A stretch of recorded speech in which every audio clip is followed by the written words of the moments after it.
तो कैसे आप लोग उम्मीद करते हैं अच्छे होंगे। दोस्तों इस वीडियो में language English and Hindi practice set paper देखने वाले हैं।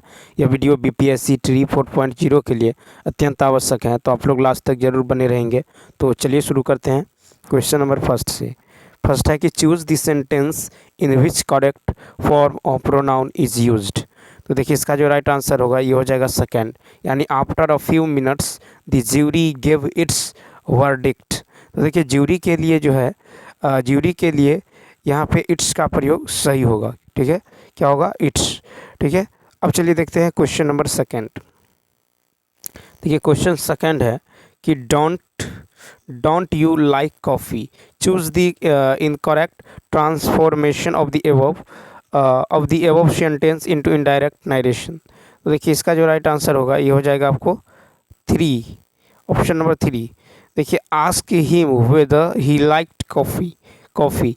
तो देखिए प्रेजेंट टेंस जो है आस्क्ड हिम के साथ जो है पास्ट टेंस यानी ही लाइक्ड का प्रयोग किया गया है, जो कि गलत है।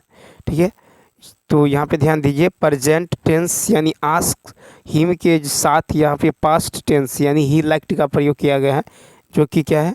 गलत है, जो कि क्या है? गलत है। ठीक है, तो इसका जो है तीसरा। नेक्स्ट क्वेश्चन देखिए, क्वेश्चन नंबर जो है थ्री।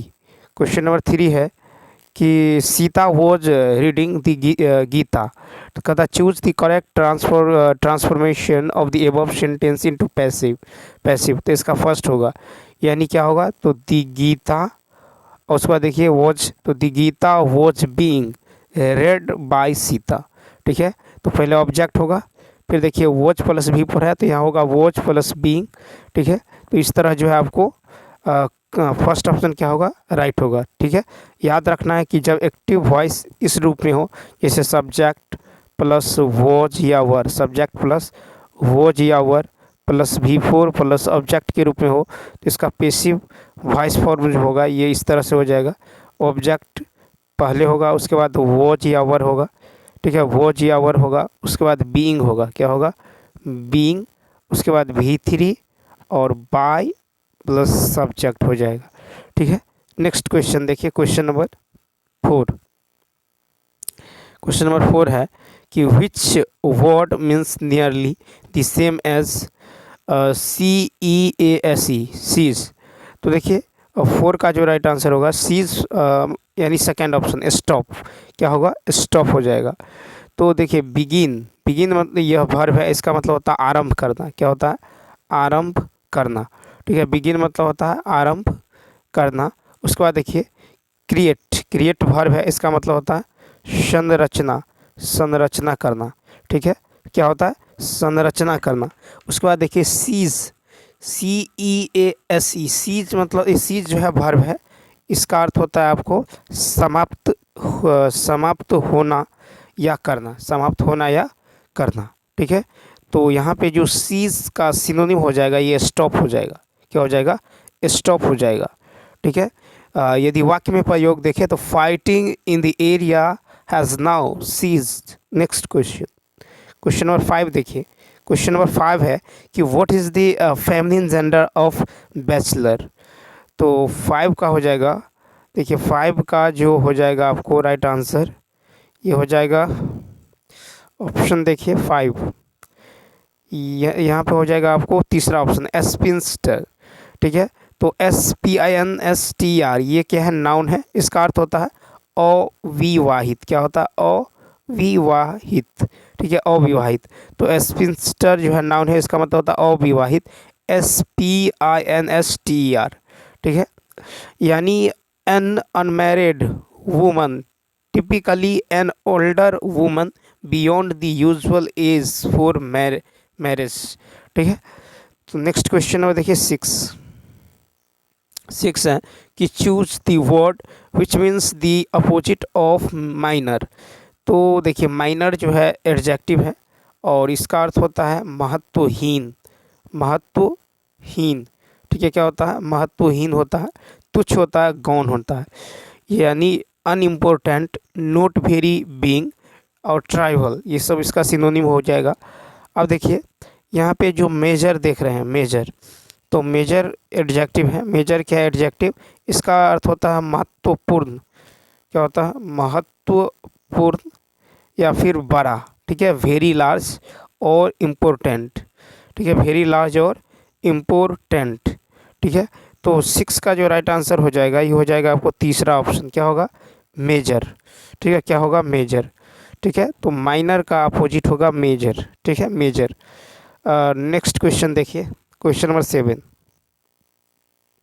क्वेश्चन नंबर 7 है कि look we dot dot to crash use correct tense. तो देखिए 7 का जो राइट आंसर होगा सेकेंड होगा look we are going to crash. ठीक है, तो देखिए यहाँ present continuous tense are going का प्रयोग होगा क्योंकि सुनिश्चित भविष्य की योजना स्पष्ट है। क्वेश्चन नंबर 8 देखिए, क्वेश्चन नंबर 8 की यदि बात करें तो 8 है कि आई wish I dot dot a better memory use suitable verb for. 8 का होगा सेकंड हैड। तो देखिए वाक्य में विश स्पष्ट है, अतः वर्ब का जो सब्जेक्टिव मूड प्रयुक्त होता है ये होगा in the phrase I wish I had. ठीक है, had is the past simple form of the verb to have. तो यहाँ पर होगा I wish I had a better memory. ठीक, नेक्स्ट क्वेश्चन देखिए। देखिए 9 से 11 तक कथा गद्यांश है कि क्लोरोफिल या पर्णहरित एक प्रोटीन युक्त जटिल रासायनिक यौगिक है। पत्तों का हरा रंग वर्णक के कारण होता है। इसे जो फोटोसिंथेटिक पिगमेंट भी कहा जाता है क्योंकि ये प्रकाश संश्लेषण का मुख्य वर्णक होता है। क्लोरोफिल शब्द की उत्पत्ति ग्रीक शब्द से हुई है। पौधे की कोशिकाओं में छोटी छोटी संरचनाएं होती हैं जिन्हें क्लोरोप्लास्ट कहा जाता है। इस क्लोरोप्लास्ट में ही क्लोरोफिल जो है मौजूद होता है। फिर है कि क्लोरोफिल कार्बन, ऑक्सीजन, नाइट्रोजन और मैग्नीशियम से मिलकर बना होता है और सभी स्वपोषी हरे पौधों में पाया जाता है। हरी पत्तियां प्रकाश संश्लेषण में महत्वपूर्ण भूमिका निभाती हैं।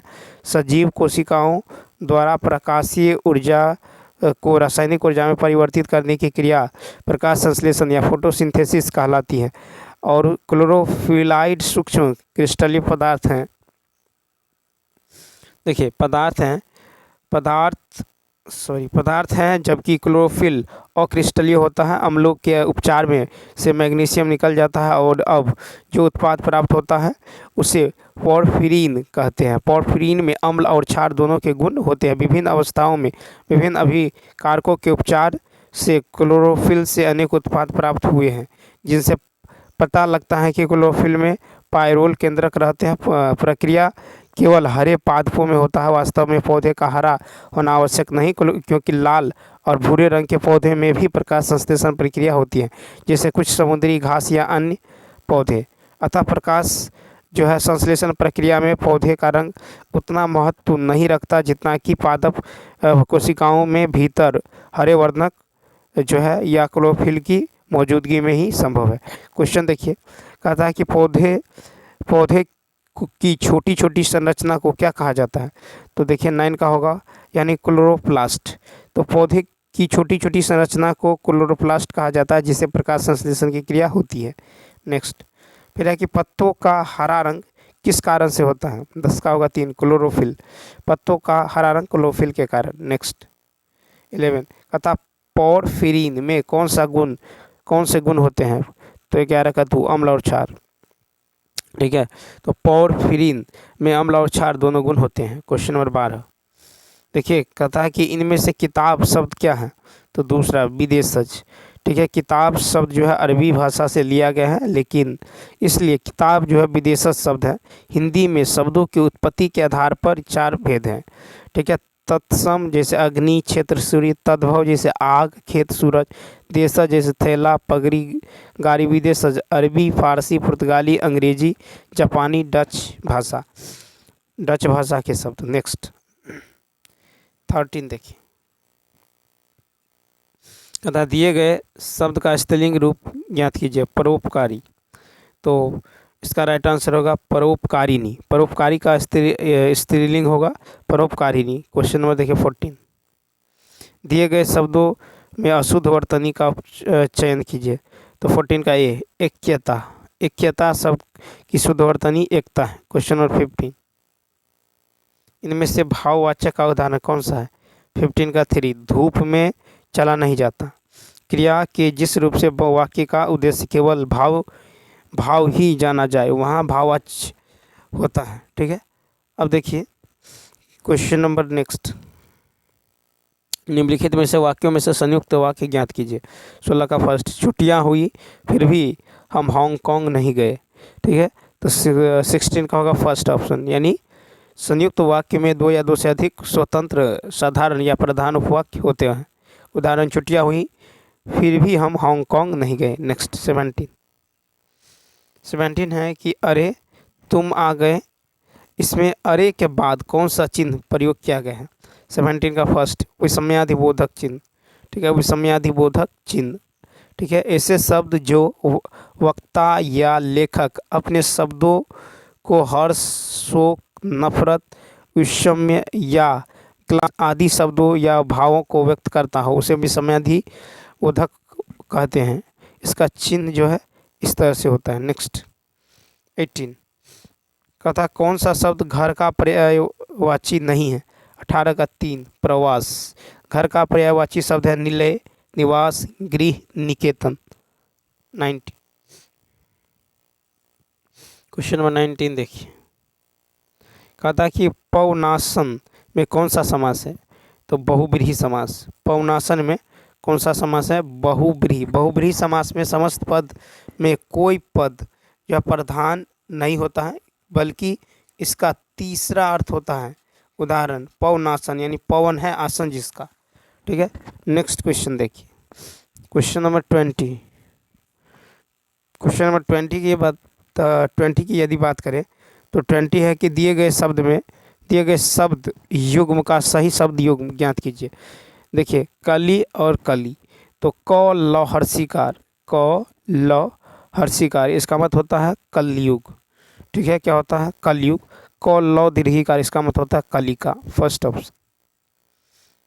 21 जिसके पास कुछ भी न हो वाक्यांश के लिए इनमें से कौन सा एक उपयुक्त शब्द होगा? 21 का होगा तीसरा, अकिंचन। ठीक है, तो जिसके पास कुछ भी न हो अकिंचन, जिसको प्राप्त न किया जा सके, अलभ्य। नेक्स्ट, निम्नलिखित में से कौन सा शब्द कानन का पर्यायवाची है? तो 22 का होगा 3, वन। ठीक है, तो कानन का पर्यायवाची जो है वन, जंगल। ठीक है, विटप। और मधुकर का पर्यायवाची है भौरा, भ्रमर। पुष्प का पर्यायवाची है कुसुम, फूल। लता का पर्यायवाची है बल्ली, लतिका, बेली। क्वेश्चन नंबर देखिए नेक्स्ट।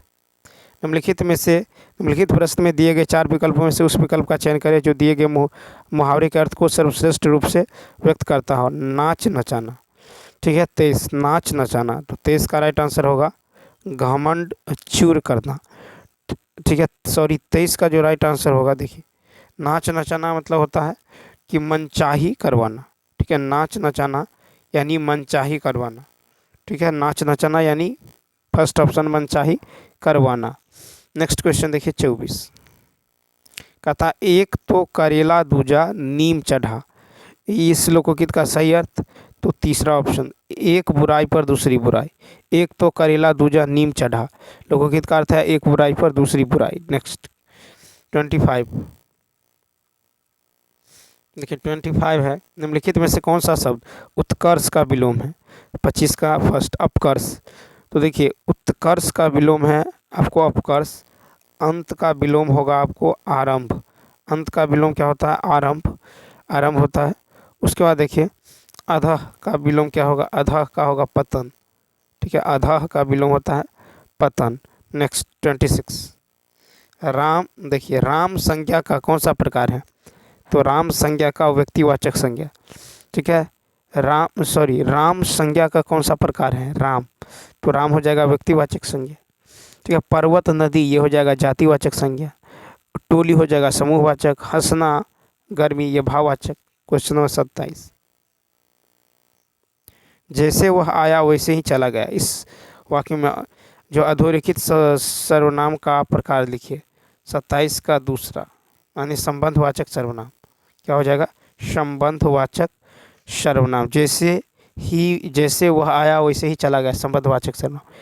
28 कहता बीती विभावरी जागीरे, अंबर जो है पनघट में डूबो रही ताराघट उषा नगरी। तो में कौन सा अलंकार है? 28 का तीसरा रूपक अलंकार। बीती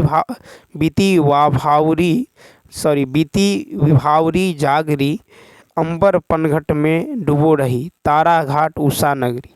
तो ये होगा रूपक अलंकार। नेक्स्ट कहता निम्नलिखित वाक्यों में से सरल वाक्य। तो सरल वाक्य हो जाएगा आपको दूसरा, वह व्यक्ति दूसरों को भी अपनी तरह समझाता है। ठीक है, सरल वाक्य। तो सरल वाक्य नेक्स्ट। तो देखिए सरल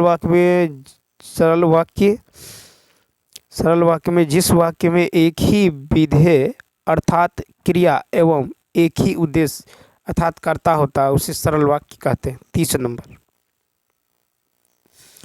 देखिए 30 है कि किस शब्द में अन उपसर्ग का प्रयोग नहीं हुआ है। तो 30 का 3 अनुगमन। ठीक है, अनुगमन। तो जो है उपसर्ग से बने शब्द है अनुपम, अनुचित। अनुगमन में अनु कहता है कि जो है जो है उपसर्ग का प्रयोग नहीं हुआ है, तो अनुगमन। ठीक है, अनुगमन में अनु उपसर्ग है।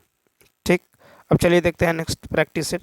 तो यदि यह वीडियो आपको अच्छा लगता हो तो लाइक, शेयर और सब्सक्राइब करना ना भूलें। साथ ही साथ कमेंट करके बताइए यह वीडियो आपको कैसा लग रहा है। तो चलिए अब देखते हैं नेक्स्ट। देखिए कहता है choose the most appropriate word और फ्रेज। कहता है एक मिनट, इन द मीनिंग। कहता है बाय हुक और बाय क्रुक। देखिए बाय हुक और बाय क्रुक, तो इसका अर्थ होता है किसी भी तरह से। क्या होता है? किसी भी तरह से, किसी भी तरह से। इसका राइट आंसर क्या होगा? तो इसका राइट आंसर होगा सेकंड ऑप्शन, यानी in whatever way one can. ठीक है, सेकंड ऑप्शन देखिए क्या होगा, तो in whatever way one can.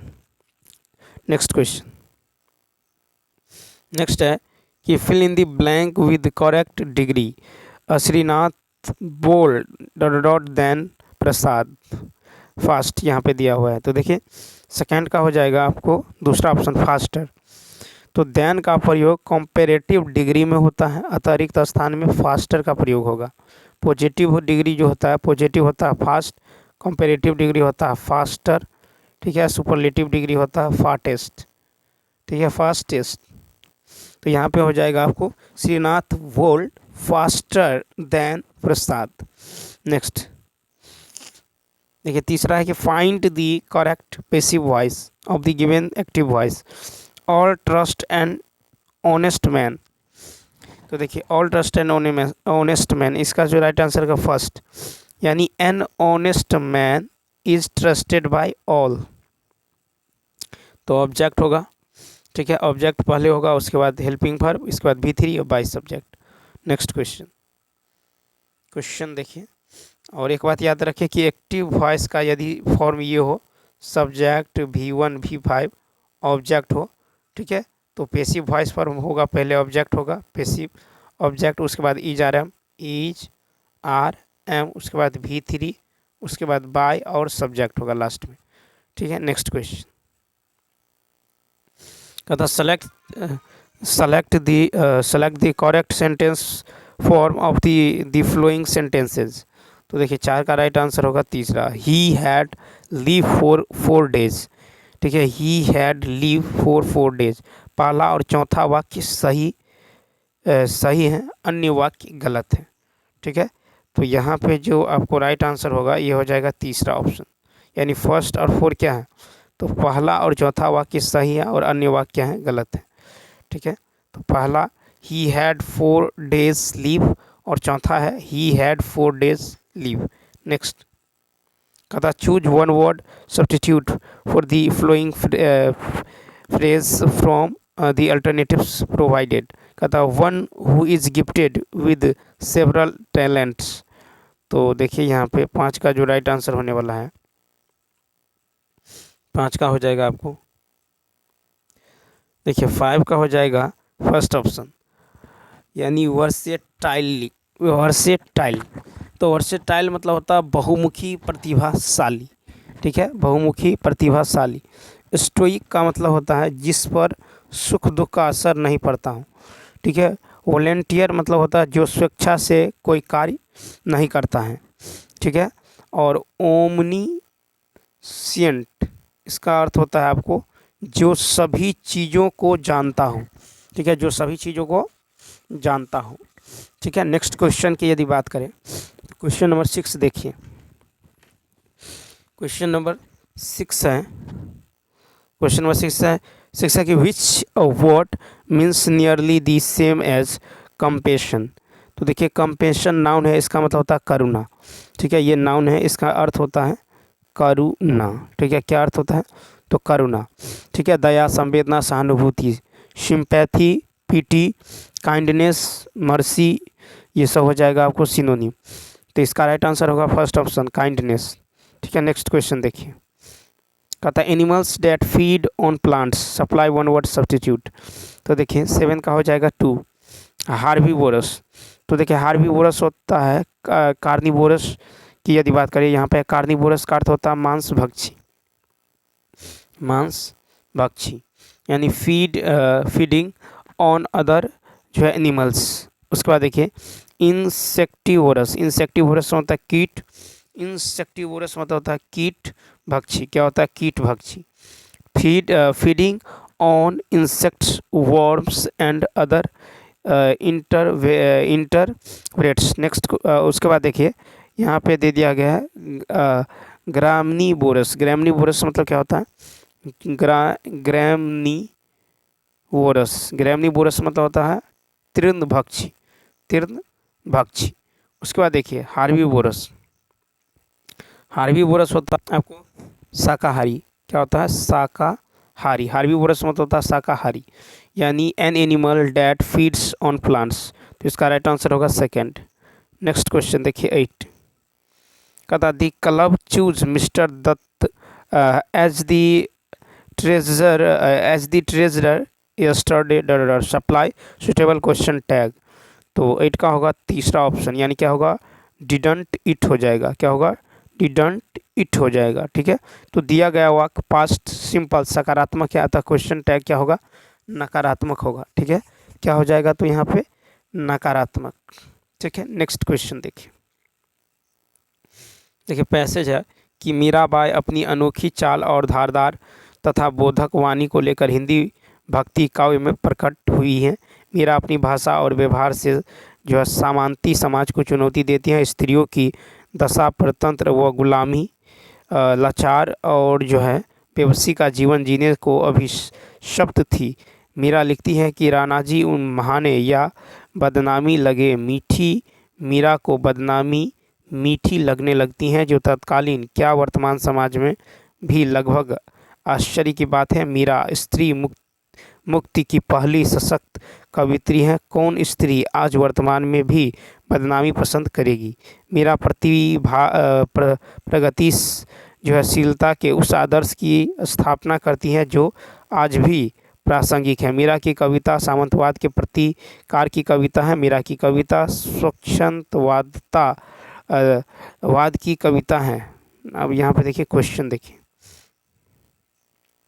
Question है कि मीरा की कविता किसके प्रतिकार की कविता है? मीरा की कविता किसके प्रकार की कविता है? सामंतवाद, ए ऑप्शन। नेक्स्ट क्वेश्चन 10 देखिए, फिर 10 है कि मीरा किसकी कवियत्री हैं?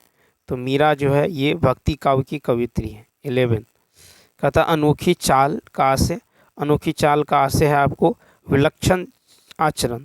क्वेश्चन नंबर 12 कहता है नीति ज्ञान रखने वाला इस वाक्य के लिए उपयुक्त शब्द। तो नीति ज्ञान यानी 12 का होगा सेकंड, यानी नीतिज्ञ, ठीक है। नीति ज्ञान रखने वाला नीतिज्ञ। नेक्स्ट 13 क्वेश्चन नंबर 13 कि राजन द्वारा किताब पढ़ी जाती है, इस वाक्य में वाच्य का कौन सा प्रकार है?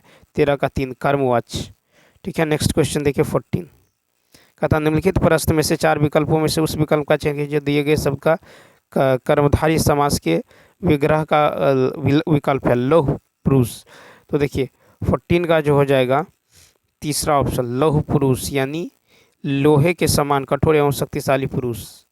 नेक्स्ट क्वेश्चन नंबर देखिए हो जाएगा 15 कहता आहा तुम्हें पाकर कितना सुंदर आ रहा है, इस वाक्य में उचित विराम चिन्ह कौन सा होगा? तो 15 का हो जाएगा आपको विषमयादि बोधक चिन्ह, क्या होगा, विषमयादि बोधक चिन्ह। नेक्स्ट, निम्नलिखित प्रश्न में से उस विकल्प का चयन करें जो दिए गए लोकगीत का सही अर्थ है। चलती का नाम गाड़ी, ठीक है, तो 16 चलती का नाम गाड़ी यानी इसका राइट आंसर होगा 3, यानी काम का चलते रहना, काम का चलते रहना। नेक्स्ट क्वेश्चन, व्यष्टि का विलोम शब्द, तो 17 का होगा 2 समष्टि, व्यष्टि का विलोम समष्टि, प्राची का विलोम प्रतीचि, सृष्टि का विलोम का प्रलय, व्यक्ति का विलोम समाज, ठीक है। नेक्स्ट क्वेश्चन 18 देखिए, कहता है कि संधि विच्छेद करना है इत्यादि, इत्यादि का क्या होगा, तो इति जोर आदि, क्या होगा, इति जोर आदि, इति जोर आदि। नेक्स्ट, कहता है कि सीता नहीं पढ़ती है, इस वाक्य में कौन सा प्रकार है, तो 19 का होगा 3 ऑप्शन, क्या होगा, 3 ऑप्शन, ठीक है, तो 3 ऑप्शन यानी कर्तवाच्य, ठीक है, क्या होगा, कर्तवाच्य, सीता जो है नहीं पढ़ती है, कर्तवाच्य। नेक्स्ट, फिर है मालिक का स्त्रीलिंग कहता है, तो 20 मालिक का होगा ए यानी मालकिन, ठीक है, मालिक का जो है स्त्रीलिंग मालकिन, लाला का क्या होगा, लाला का जो होगा लालायन, क्या होगा, लालायन। उसके बाद धोबी का स्त्रीलिंग होगा धोबिन, ठीक है, पंडित का पंडिताइन। नेक्स्ट 21 देखिए 21 है कि मुख का जो है कथा दिए गए विलोम, मुख का विलोम, तो 21 का हो जाएगा मुख का वाचाल, ठीक है, छोटा का बड़ा, और चर का अचर, प्रेम का घृणा। नेक्स्ट 22 देखिए, कोई आ रहा है, वाक्य में कोई किस प्रकार का सर्वनाम है, 22 का होगा तीसरा अनिश्चयवाचक सर्वनाम, ठीक है। नेक्स्ट, फिर देखिए कहता है कि रिक्त स्थान पे उपयुक्त शब्द, कहता है विद्या के बिना खाली स्थान जीवन नहीं जिया जा सकता, तो 23 का हो जाएगा तीसरा सार्थक, ठीक है, 23 का क्या होगा, तो सार्थक। नेक्स्ट 24 देखिए, कहता अंगारे बरसना मुहावरा, अंगारे बरसना 24, अंगारे बरसना का जो हो जाएगा, ये हो जाएगा आपको अत्यंत गुस्से से देखना, ठीक है। 25 सीता सोई है, इस वाक्य में कौन सा जो है कारक प्रकार है, तो 25 का 2 अकर्मक क्रिया, ठीक है, तो 25 का क्या होगा, अकर्मक क्रिया, सीता सोई है किस वाक्य में क्रिया का कौन सा प्रकार है, अकर्मक। नेक्स्ट देखिए 26 नंबर है, घोड़ों का घर कितनी दूर, इस लोकगीत का सही अर्थ क्या है, घोड़ों का घर कितनी दूर, 26 का होगा तीसरा ऑप्शन, यानी कर्मठ व्यक्ति के लिए सफलता सरल होती है। फिर 27 है कि अस्त्रीकरण का विलोम शब्द क्या होगा, तो 27 का हो जाएगा अस्त्रीकरण का विलोम हो जाएगा फर्स्ट, यानी निस्त्रीकरण। 28 नंबर, अरे मेरे हाथ में, कहता मेरे हाथ में कलम है, इस वाक्य में कौन सा कारक है, 28 का फर्स्ट अधिकरण कारक, ठीक है, मेरे हाथ में कलम है अधिकरण कारक।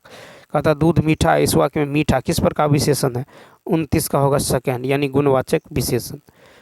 फिर देखिए 30 है, कहता विकल्प जो विराम चिन्ह युक्त वाक्य का सही विकल्प हो, तो देखिए 30 का हो जाएगा आपको तीसरा, देखिए कहता है आहा यह पीड़ा अब और सहन नहीं होती, ठीक है, तो ये क्या है, सही है। तो चलिए दोस्तों, इस वीडियो में इतना ही। यदि यह वीडियो अच्छा लगा हो तो लाइक शेयर और सब्सक्राइब करना न भूलें, साथ ही साथ कमेंट करके बताइए यह वीडियो आपको कैसा लगा। तो चलिए मिलते हैं next video, thanks for watching.